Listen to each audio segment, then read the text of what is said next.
Launch. Employ नाम, अब आगे की प्रोसेस होगी। कंट्रोलर पे राइट क्लिक करो, ऐड कंट्रोलर,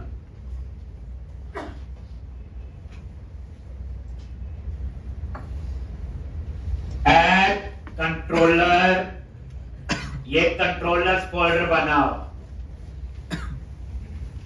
कंट्रोलर्स फोल्डर पे राइट क्लिक करो, ऐड कंट्रोलर, और यहां चूज करो MVC 5 controller.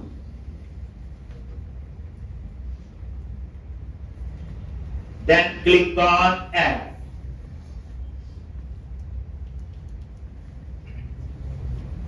MVC 5 controller,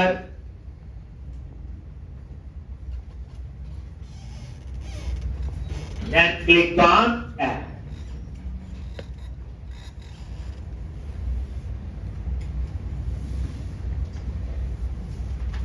Add, और यहां कंट्रोलर का नाम क्या दिया, बोलो,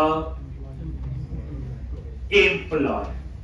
बताया हुआ कंट्रोलर का नाम हमारी मर्जी का, लेकिन साथ में कंट्रोलर कीवर्ड कंकैटिनेट करना, यानी लिखना जरूरी है। कंट्रोलर का सी कैप्स,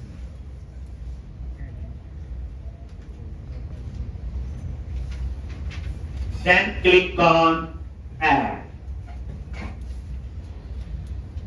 ये जो मैं डाटाबेस का काम करवा रहा हूं, इसमें हमने 4-5 बार ये काम कर रखे हैं। क्या ही रहेगा, दूसरी बार हो गया, फिर तीसरी बार होगा, चौथी बार, 5वीं बार। फिर तो मैं कहता हूँ अगर 5 बार में भी न समझ आए, ये बड़ा कुछ और है कंप्यूटर में सीखने को। लॉजिक ऐड पे क्लिक करो।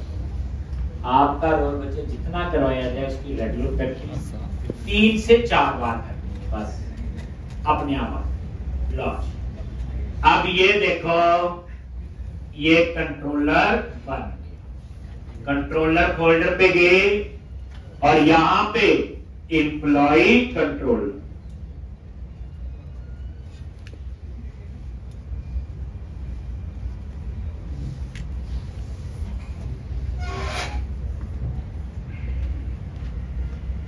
एक एम्प्लॉय कंट्रोलर,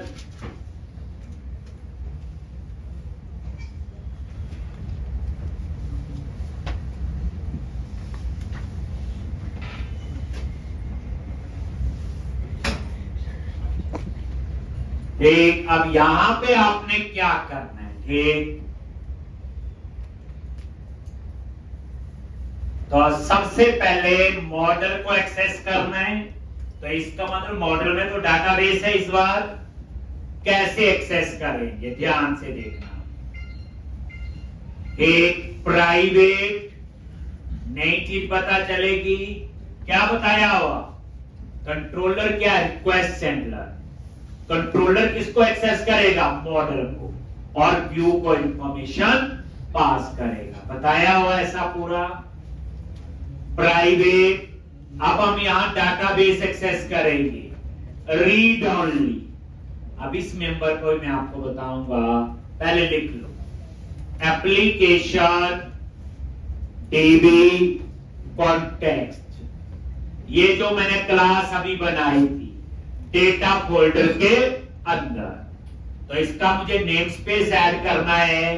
तो इस पे माउस लेके गए, नीचे आ जाएगा, यूजिंग लिखा आ रहा है, वही डेटा फोल्डर, और ये देखो ये ऊपर ऐड हो, और उसके बाद यहां पे नेम दे दिया कॉन्टेक्स्ट। तो पहली बात, आज आपके इसमें नई चीज आ गई, क्या, रीड ओनली। कौन बताएगा, रीड ओनली और कांस्टेंट में क्या डिफरेंस होता है। एक रीड ओनली मेंबर होते हैं, एक कांस्टेंट मेंबर होते हैं, क्या फर्क है दोनों। रीड ओनली बता दो। अंदर है कोई ना कोई तो पढ़ा ही है आपने। Sir read only I guess सिर्फ रीड करेगा भाई डेटा को कांस्टेंट मुझे पता लगा रीड ओनली का कांस्टेंट का चेंज नहीं कर उसको कर सकते हैं कांस्टेंट को रीड ओनली रीड ओनली को कर सकते हैं रीड ओनली तो बेटे रीड ही होगा। रीड ओनली और कांस्टेंट में क्या डिफरेंस है, और ये काफी यूज होने वाला है, बड़ा प्रोजेक्ट में हम यूज करते हैं। पहली बात समझो, रीड ओनली का मतलब रीड ओनली तो सबको पता है, फिर रीड ही हो सकता है, लेकिन याद रखना हम रीड ओनली मेंबर्स को कंस्ट्रक्टर में चेंज कर सकते हैं, सिर्फ एक जगह। रीड ओनली तो रीड करना ठीक है, समझ आ गया, लेकिन रीड ओनली मेंबर हम एक जगह चेंज कर सकते हैं, कहां पे? क्लास के कंस्ट्रक्टर में। लेकिन जो कांस्टेंट है उन्हें कहीं पे भी चेंज नहीं कर सकते। कांस्टेंट भी रीड ओनली होते हैं, कांस्टेंट भी रीड ओनली होते हैं, ठीक, लेकिन कांस्टेंट को हम कहीं पे भी चेंज नहीं कर सकते। रीड ओनली को हम चेंज कर सकते हैं, बट हर जगह नहीं, सिर्फ क्लास के कंस्ट्रक्टर में। जैसे अब मैं इस क्लास का है, तो ये क्लास ही है ना एक किस्म से, इसका मैं कंस्ट्रक्टर कैसे बनाऊंगा? CTOR 2 बार टैब प्रेस किया, आगे। अब मैं यहां पे ये इसका कंस्ट्रक्टर, और यहां पे देखो मैं इसको इनिशियलाइज कर रहा हूं कॉन्टेक्स्ट को, और ये इस क्लास का ऑब्जेक्ट बन। तो मैंने क्या किया, इसको यहां पे इनिशियलाइज कर दिया। क्या कर दिया? इसको इनिशियलाइज, न्यू लगाया ना, तो इसका मतलब कि ये मेंबर चेंज हो गया यहां पे। तो रीड ओनली मेंबर जो है वो एक ही जगह चेंज हो सकते हैं, कहां पे? क्लास के कंस्ट्रक्टर में, आप और कहीं पे भी चेंज नहीं कर सकते। तो कोई पूछे रीड ओनली और कांस्टेंट में क्या फर्क है, तो आप बोलोगे रीड ओनली भी रीड ओनली होता, कांस्टेंट भी रीड ओनली होता। पहली बात, रीड ओनली का मतलब कि जो डाटा एक बार चला गया फिर उसी को रीड कर सकते हैं, ये मतलब होता है। लेकिन रीड ओनली मेंबर को हम एक जगह थ्रू चेंज कर सकते हैं, करना चाहे वो होता है क्लास का कंस्ट्रक्टर। जैसे ये देखो, ये मैंने कंस्ट्रक्टर में क्या किया, उस क्लास का ऑब्जेक्ट बना दिया, इनिशियलाइज कर दिया ना इसको, कॉन्टेक्स्ट को यहां पे। तो इसका मतलब रीड ओनली को चेंज किया, लेकिन कांस्टेंट को आप कहीं पे भी चेंज नहीं। ठीक,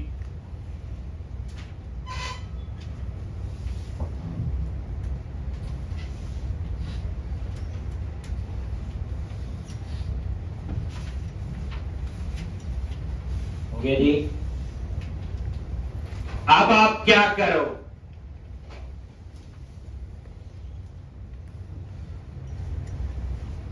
तो डाटाबेस, तो वह क्या, एप्लीकेशन डीबी कॉन्टेक्स्ट को यहां पे एक्सेस, क्योंकि आप कंट्रोलर में डाटाबेस यूज करना है। अब आ जाओ आप इंडेक्स पे, ये एक्शन है बताया हुआ, और इस एक्शन का बाद में व्यू भी बनेगा, करवा चुका हूं सारा।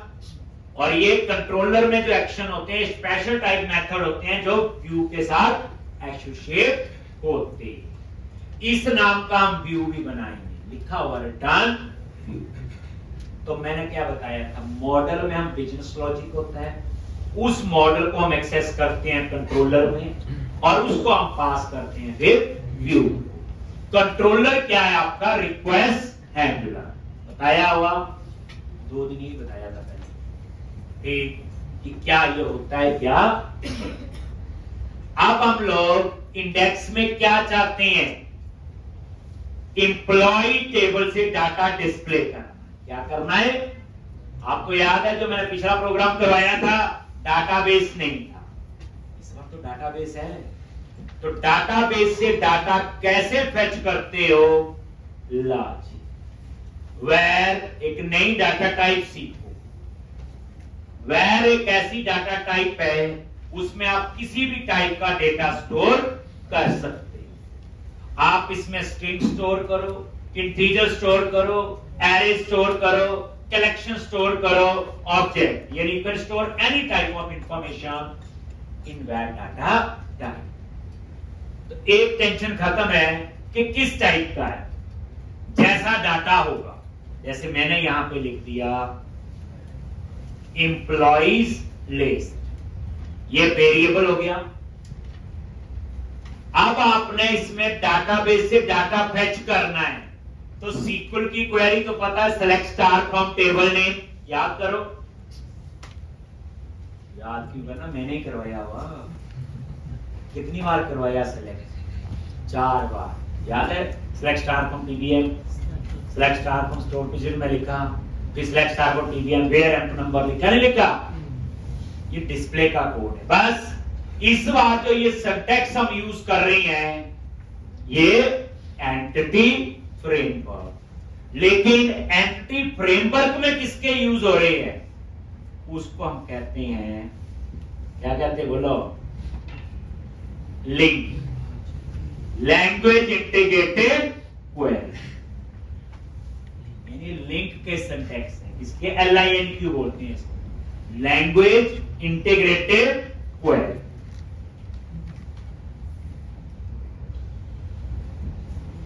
तो देंगे आप लिंक यूज करना आता है, लिंक से क्वेरी बनानी आती है, और हम थक जाएं पूरे 4 महीने पढ़ के, आप बोल रहे हैं हमें एंटी फ्रेमवर्क आता, लिंक नहीं आता। पहली बात समझो, लिंक क्या सिंटैक्स है। जैसे पेज बनाते हैं उसमें रेजर सिंटैक्स यूज होते हैं। कौन से? रेजर, RAZOR, इसमें @ लगता है, दिखाऊंगा दोबारा। इसलिए जो ये सिंटैक्स यूज कर रहे डाटाबेस के, वो है LINQ, लैंग्वेज इंटीग्रेटेड क्वेरी। अब यहां पे कैसे? कॉन्टेक्स्ट, वो देखो एक्सेस कर लिया, डॉट, ये देखो आ गया एम्प्लॉइज, ये वही जो बनाया था, और डॉट टू लिस्ट, और टू लिस्ट क्या करेगा? कलेक्शन। ये बन गया select star from table name. To list का मतलब क्या है? कलेक्शन। क्योंकि एम्प्लॉय मॉडल में एक एम्प्लॉय भी हो सकता है, 10 भी हो सकते हैं, 100 भी हो सकते हैं। क्या लिखा? context.employees.toList। ये देखो, ये एम्प्लॉइज कहां से आया? F12 प्रेस पर, पहली बार पढ़ रहे हैं, यहां से आया, और इसके थ्रू एक्सेस हो रहा है। यही तो हो रहा है। ये देखो कॉन्टेक्स्ट क्या है, देखो कॉन्टेक्स्ट पे F12 प्रेस किया, ये है। और ये किस टाइप का है? एप्लीकेशन DB कॉन्टेक्स्ट, इस पे F12 प्रेस कर गया वहां पे, और इसके अंदर सारी क्वेरीज कौन बना रहा है? DB context. बच्चे F12, जिस बच्चे को डिबगिंग अच्छे ढंग से आ गई, ठीक, उसे प्रोग्रामिंग आ गई। तो F12 से हम देख सकते हैं ये कैसे कैसे काम कर रहा है। ये लो, तो मैंने क्या लिखा? To list. अब टू लिस्ट भी देख लो, चलो नई चीज है F12। ये देखो,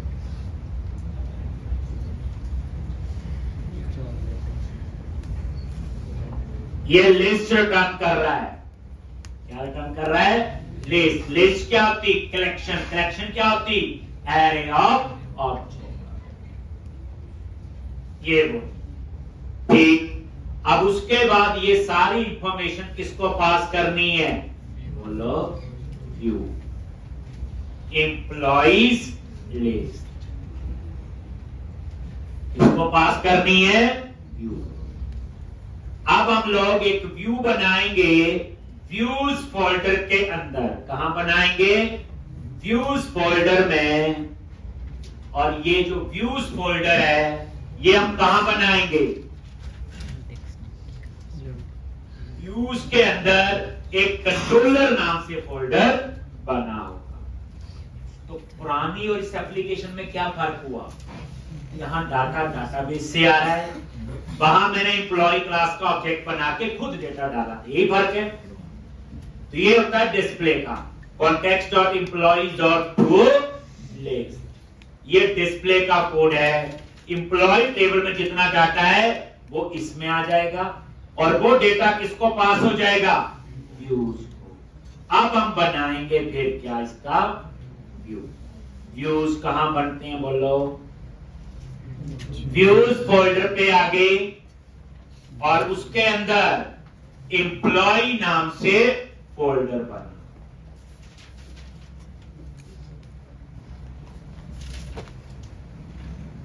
इस नाम से एम्प्लॉइज नाम से फोल्डर बताया हुआ, कंट्रोलर नाम से ये फोल्डर बना और इसके अंदर हम एक व्यू बनाएंगे।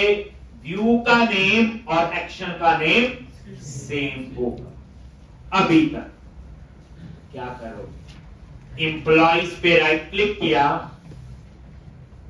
ऐड व्यू, व्यूज फोल्डर पे गए और उसके अंदर एम्प्लॉय नाम से क्या है, ठीक है जी।